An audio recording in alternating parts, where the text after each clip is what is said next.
I was really surprised with how much I loved it. I'm not sure where I'm going with this. You got me, Tracy Wolff. It's so trying to be Twilight. I just found it so boring. It's like, oh my gosh, I'm very excited for it. Hi friends, today is a serendipitous occasion. I had planned on filming a video called Every Book I Read This Year, and not gonna lie, it was a lot. I tried to film it and I got overwhelmed because it was a lot, and clearly I'm not used to being in front of the camera yet.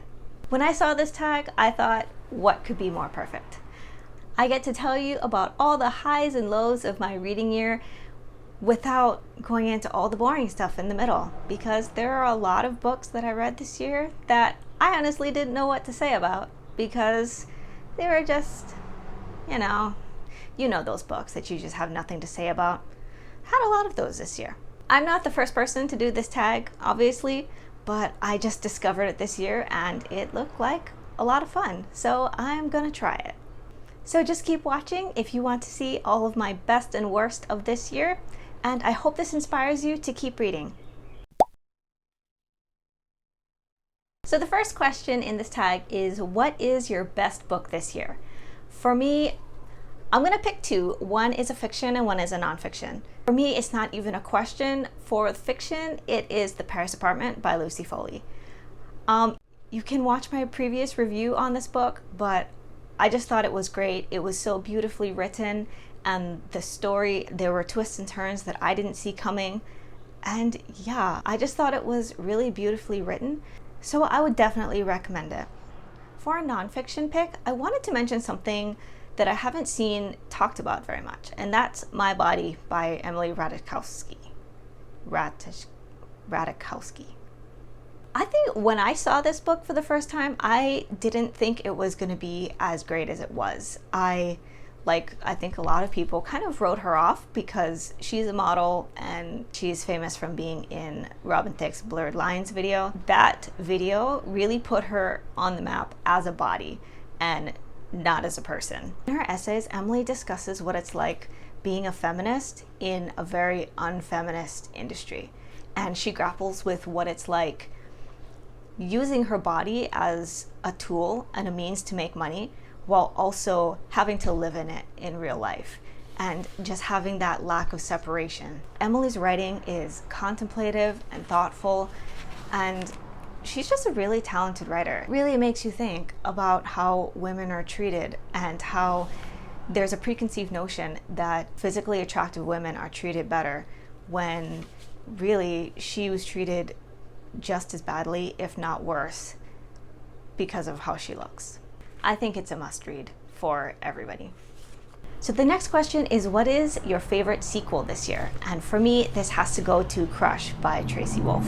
My liking of this book was just as much of a surprise as my liking of the first book in the series, Crave. So this book follows Grace. In the previous book, she was thrust into a whole new magical world that she knew nothing about, and she was just trying to figure it out, and she felt like she didn't belong there.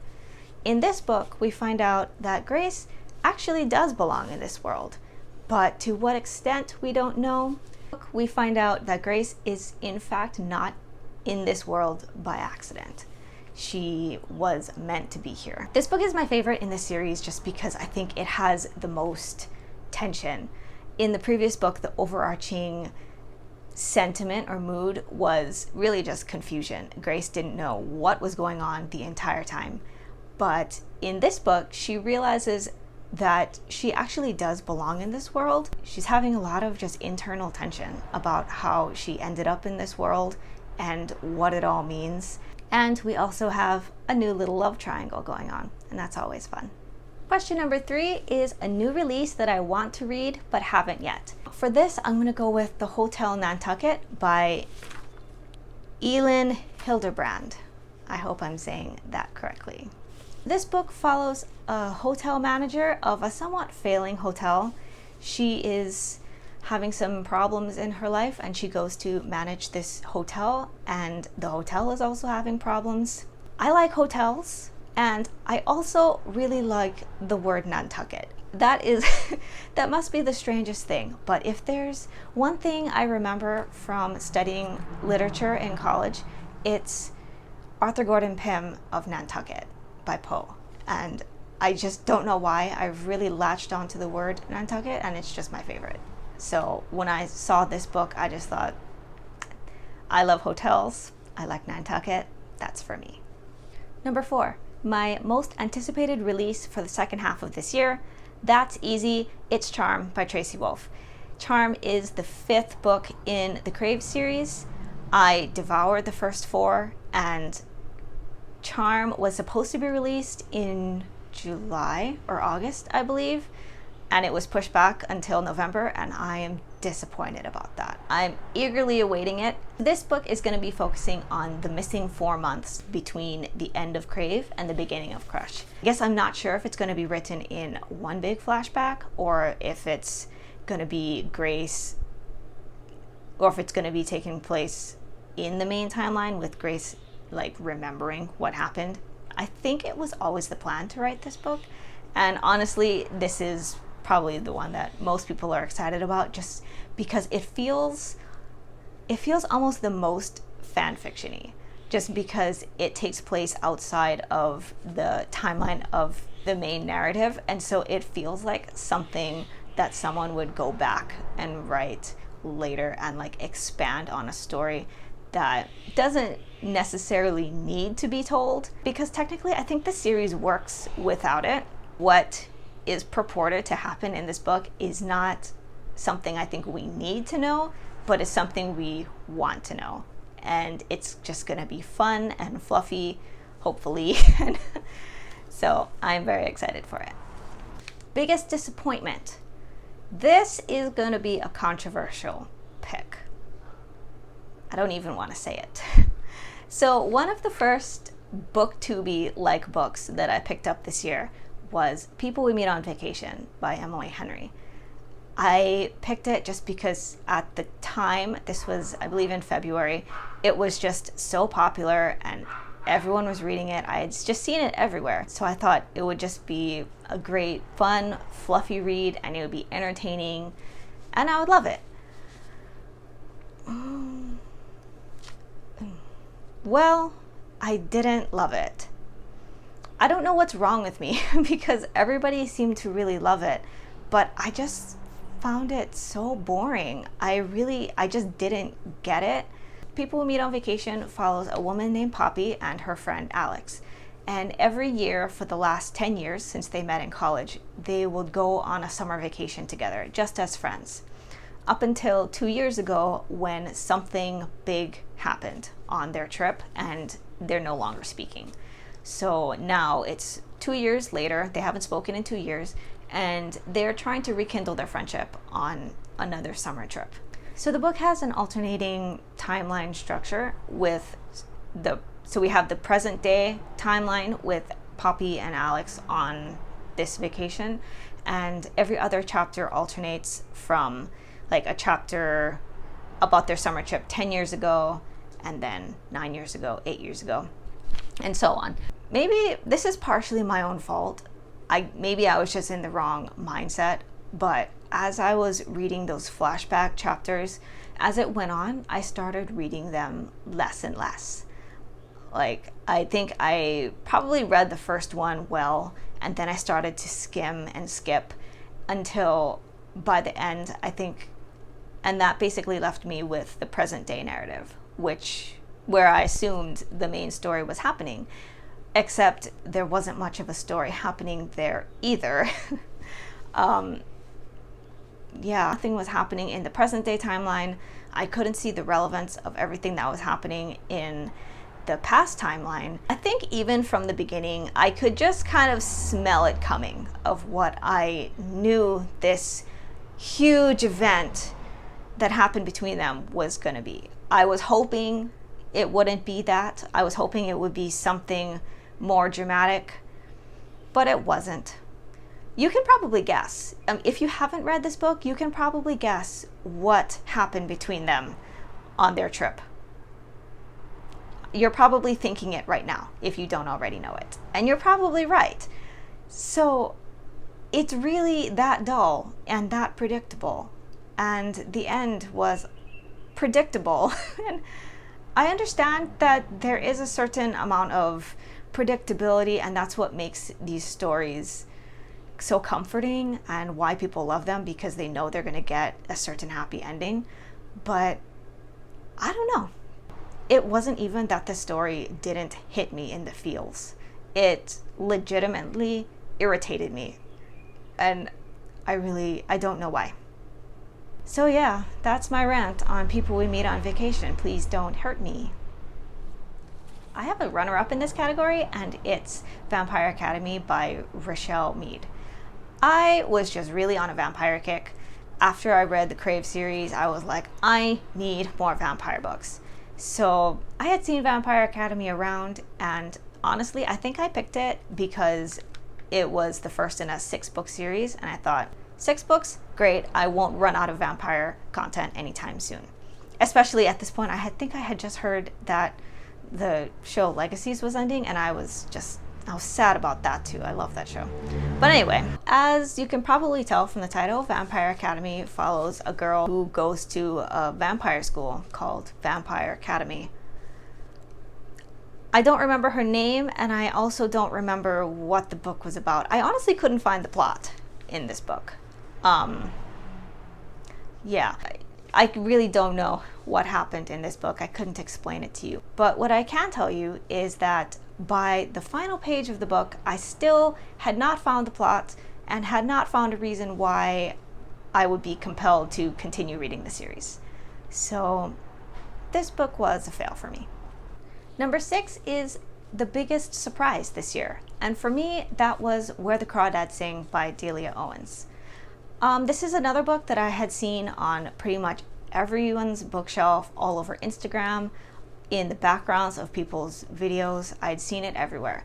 And for some reason, I felt like it was something that I needed to read, but I wasn't looking forward to it because it just seemed boring. I don't know why. I didn't even know anything about the book, but I had just looked at the cover or something and thought, it's gonna be boring. But then I saw that it's going to be made into a movie that I think is going to be released soon, and I thought I should read the book because the books are always better than the movies, so I'm going to read it. I was really surprised with how much I loved it. It wasn't the most exciting story. There wasn't a ton of action, but it was just really riveting in a beautiful, thoughtful way. Where the Crawdads Sing is basically a coming-of-age story following a girl named Kaya. Kaya is abandoned in the marsh when she's 6 years old. Her mom just walks away, and slowly her siblings also walk away.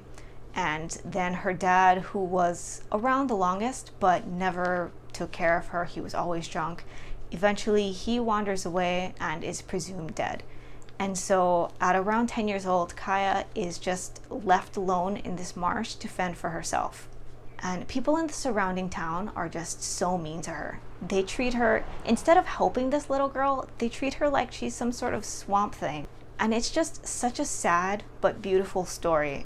As Kaya grows up independently, takes care of herself, experiences just regular human experiences by herself. It's just such a beautiful story. Meanwhile, in an alternating or flash forward timeline, there's a murder that occurs. It jumps back and forth between watching Kaya grow up and investigating this murder and figuring out what, if anything, Kaya had to do with it. And I will say the end was a surprise to me. I didn't think it was going to go that way, but it was just really beautiful. I have a second book in this category, and that is none other than Crave by Tracy Wolff. This book was actually, I think, a bigger surprise than Where the Crawdads Sing. I discovered this book just scrolling through Instagram. I saw an ad for this book, and it said something along the lines of, it's half Harry Potter and half Twilight. And I thought, I liked Harry Potter. I tolerated Twilight when I read it the first time in high school. It seems magical, fun, romance, what could go wrong? So I borrowed it from the library, thinking, there's no way I'm gonna like this book. I thought, there's no way this book is gonna be good. I'm just gonna read it for kicks and giggles. It's just gonna be garbage, and I'm gonna laugh at it later like I laugh at Twilight. Well, I was surprised.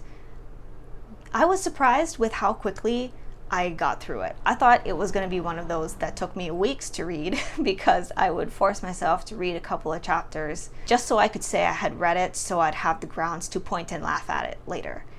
But I really loved it. It was a little bit slow to start, but by about the last third of the book, I was hooked. At that point, I had realized that it was a whole series and there were still more books coming out in the series, and I thought, this is it. I am hooked. There's no way I'm not going to finish this series.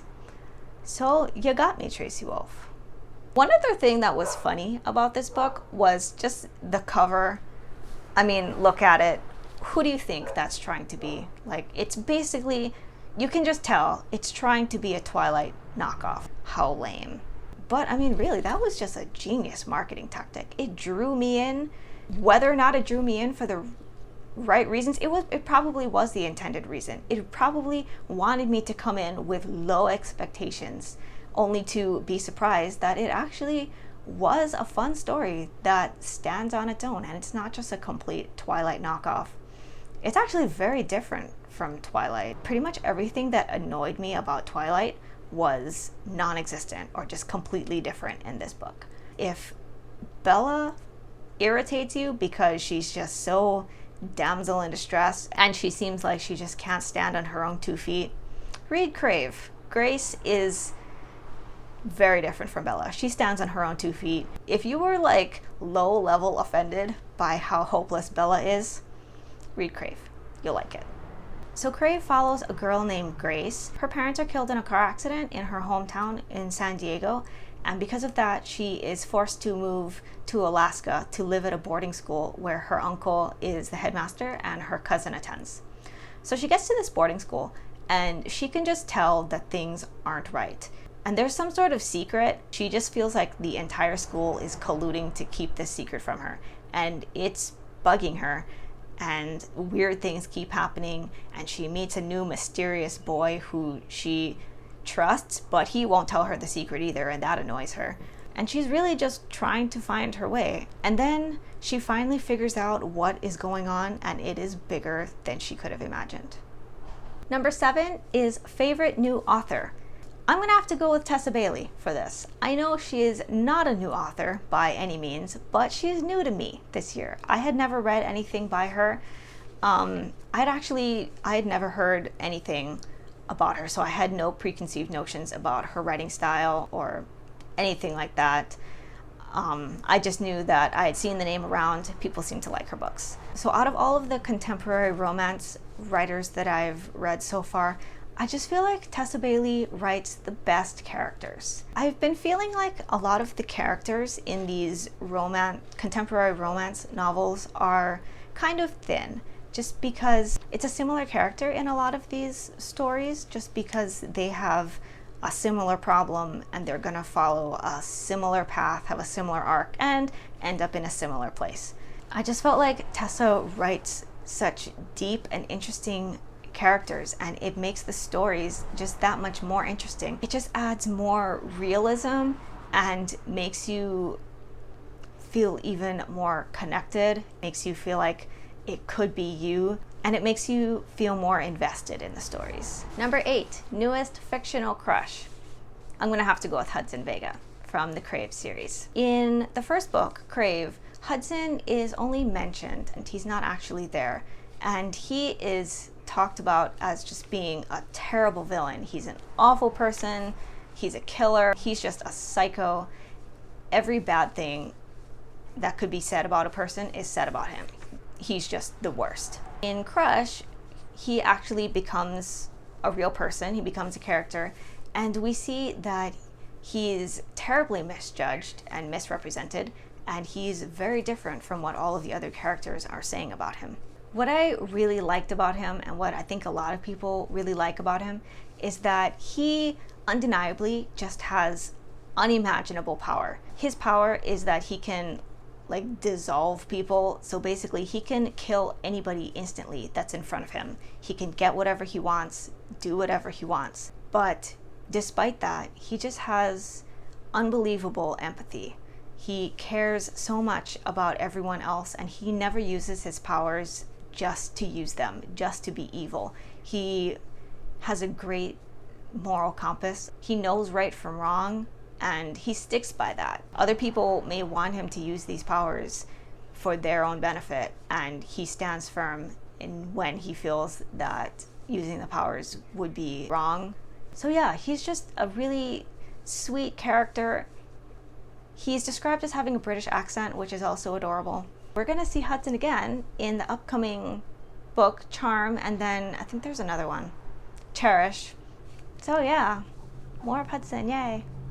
Hi, editing me here. I'm not sure what's going on with this clip and why I look so sarcastic, but I promise I am not. Hudson is one of my favorite characters this year, and I'm not sure why I look like I'm being sarcastic when I say, yay, he's going to be showing up again in 2 more books, because I really am excited that he's going to be showing up again. I'm happy to see him. So yeah, I'm not sure what's going on here. Please excuse me. I think I was tired. Can't wait to see more of Hudson. Number 9, newest favorite character. I'm going to go with Piper from It Happened One Summer for this. Piper, she's so interesting because when the book started, in like the first few chapters, I was like, whoa, this is the most irritating lady I have ever encountered. If I saw this lady in real life, I would just run far away and be like, I want nothing to do with you. She is selfish and vain and immature, lazy, all of those things, and she was just a terrible, useless person. As the story goes on, she becomes a more mature, considerate, and good person. But what I really enjoyed about her character, this can be attributed to Tessa Bailey's writing, is that it would be too easy for Tessa to essentially make Piper a whole new character. She could just completely change her personality and call that a character arc, because Piper's necessary arc was so extreme. Piper's arc isn't subtle by any means. She started out just the worst, and she ended up being a great, lovable person. And so it was very dramatic. And so I think it wouldn't have been that shocking for Piper to all of a sudden just kind of transform into this whole new person. But Tessa did it better than that. I thought it was just so well done because Piper's personality traits remain the same throughout the story. All of us have our crappier times in life and our better times in life, but beneath that, we're still the same person. And it was nice to see that Tessa was able to work that into her story and not have a character that just had a jarring change for the sake of making the story work. Number 10, the book that made you cry. For me, this was The Midnight Library by Matt Haig. This story follows Nora. She's a 35-year-old woman who is struggling in life, and she makes the decision to unalive herself. So after she does that, she ends up in sort of a limbo between life and death. And for her, this manifests as the Midnight Library. The Midnight Library is just this endless library. All of the lives that she could have lived based on different decisions she made at different points. So whether she didn't break up with that guy or she chose this career path, things that all of us will never get to see, she got to see. And she got to experience these lives as if she had actually gone down these paths. So she got to jump into these lives as if she had actually made that choice and that was her life. And she got to see what it would have been like, what could have been, and looking for what could have fulfilled her. All the while, she's thinking, what is that fateful decision that made me end up in the life that felt so uncomfortable that I felt the need to unalive myself? Just watching the struggle of her journey and her search, it really makes you think about your own life. It made me think about my life and my past regrets, choices that I made, didn't make, and choices that I have yet to be made. This book really just made me think about how decisions I've made have spiraled into what my life is now, and how decisions that I make in the future will compound into what my life will become in the future. So it was just a really beautiful reflection on life, and I really enjoyed it. Number 11, the book that made me happy. I'm gonna pick Shipped by Angie Hockman. So this is kind of a typical workplace romance, enemies to lovers, but set on a cruise ship in the Galapagos. And what is happier than a cruise ship in the Galapagos? It was sunny and light and fluffy, and it just made me smile. I don't remember how good the book was from a technical sense, but I just know it made me happy. It was bright and fun, and it worked out as expected. It was nothing unique in the storyline sense, but what made it unique was just the fact that it was on a cruise ship. And so, yeah, I think it's the perfect summer read. A similar book that I really enjoyed also was The Love Hypothesis by Ali Hazelwood. This book was awesome in the most mediocre way. I know that sounds nuts. I just felt like a lot of the elements of this book were not great. The characters were not great. So this book started out as a Ray and Kylo Ren fan fiction. I think the assumption was that the readers kind of had an understanding of the characters, since you would have like the characters in your brain, and so the author didn't do as much work to really develop the characters. But I actually didn't know that going into this book, and the characters really weren't very well developed, but I didn't care. It was just easy to read, it was comforting, it went as expected, and sometimes that's all you want from a book. Sometimes you don't want to think too much about it or be invested in all of the twists and turns and get your heartstrings tugged at. Sometimes you just want something comforting, and that was this book for me. Number 12 is The Most Beautiful Book. I was actually not sure if this meant the most beautiful cover or the most beautiful writing, but I can sum up both of those with Hotel Magnifique by Emily J. Taylor. Just look at this cover. I just love this cover. It's so whimsical and magical, and I just think it's so pretty. But aside from just the cover, I just thought the writing in this book was beautiful. There was just a ton of just gorgeous, skillful imagery in this book. The sort of imagery that doesn't take paragraphs and paragraphs to describe, but where just a little phrase or a few words can really bring up such a vivid image in your mind that is just unmistakable. And I just love that. I don't like to read tons of descriptions. I like to have little pithy images pop into my mind, and that's what I got from this book. This book follows our protagonist Jani and her sister Zosa. Jani and Zosa are orphans, and they're currently living in a group home for girls that really isn't the greatest. One day, Jani sees an ad that the Hotel Magnifique is coming to town and it's going to be hiring. The Hotel Magnifique is this magical traveling hotel that it pops into towns every 10 years or so, and then it disappears. It takes hotel guests on a journey that's like no other. So both girls get jobs at the hotel, and they just assume this is their ticket home.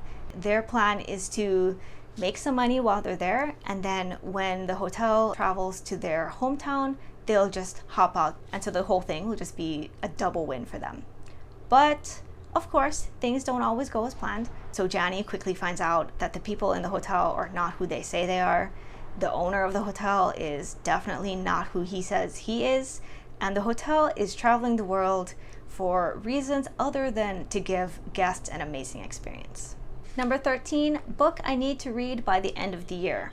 I'm gonna pick Neon Gods by Katie Robert for this one. This is just another book that I've seen everywhere, and I feel like I have some FOMO. I need to read it. I've never really been that into Greek mythology. It was one of my worst subjects in college. I feel like if there is a book that's gonna get me interested in Greek mythology, it might be this one. My second pick for this one is Six of Crows by Leigh Bardugo.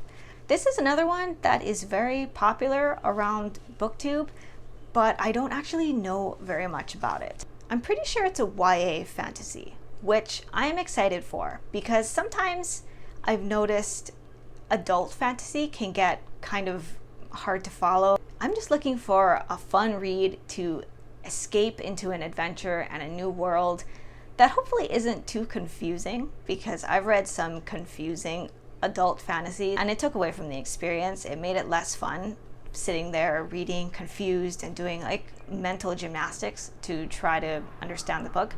So yeah, a lot of people really love this book and I want to be one of those people too. So that's it for my mid-year book freakout tag.